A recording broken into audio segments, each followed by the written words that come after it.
ভাই ভাই, তুই আর আমি একদিন রাশিয়ান লাগাতে যাব, বুঝলি? অনেক মজা হবে, অনেক মজা হবে। ঠিক আছে ভাই, ঠিক আছে, কিন্তু রাশিয়ান লাগাতে তো অনেক টাকা লাগে, এত টাকা কোথায় পাবো? তুই একটা কাজ কর, তোর একটা বিচি বেচে দে, তাতে অনেক টাকা হবে। ওই টাকা দিয়ে আমরা রাশিয়ান লাগাতে যাব, অনেক মজা হবে বন্ধু।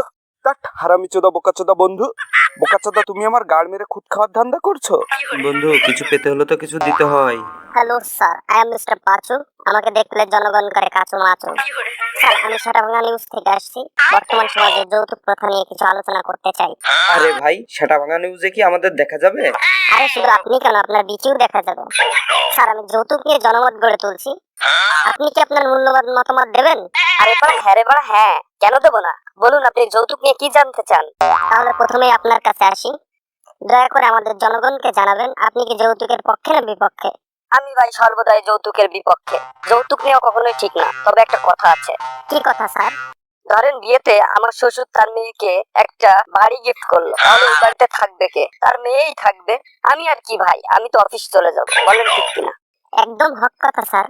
আবার ধরেন আমার বিয়েতে আমার শ্বশুর তার মেয়েকে একটা গাড়ি গিফট করলো, তাহলে ওই গাড়িটা চালাবে কে? অবশ্যই তার মেয়ে। তাহলে আমার আর কি ভাই, আমি তো অফিস চলে যাব।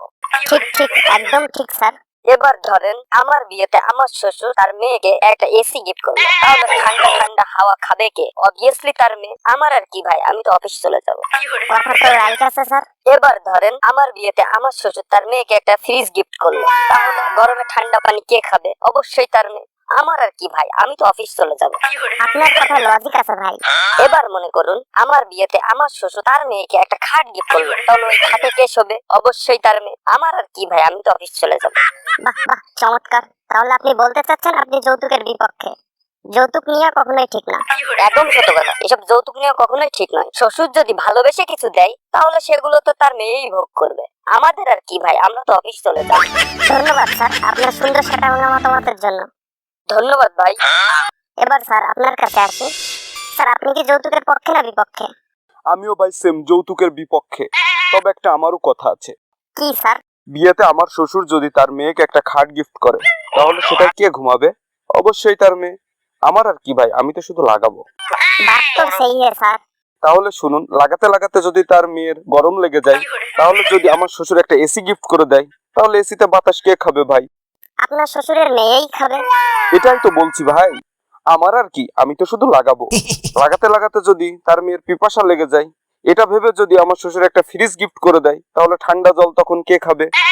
আপনার শ্বশুরের মেয়েই খাবে। আপনি ঠিক বলেছেন ভাই, আমার আর কি, আমি তো শুধু লাগাবো। এবার ধরুন লাগাতে লাগাতে শ্বশুরের মেয়ে মাজায় ব্যথা পেল, শ্বশুর যদি আগে ভাগেই একটা গাড়ি দিয়ে দেয়, তাহলে আমি ঝট করে যাবার চট করে তার জন্য ওষুধ নিয়ে চলে আসবো। তাহলে সুবিধাটা কার? আপনার স্যার। ধুর বাড়া, আপনি তো বোঝেনই নাই, সুবিধা তো তার মেয়েরই। বলেন কেমনে? কেমনে স্যার? আমি চট করে গিয়ে ওষুধ আনবো, সে ওষুধ খাবে এবং ফট করে ব্যথামুক্ত হয়ে যাবে।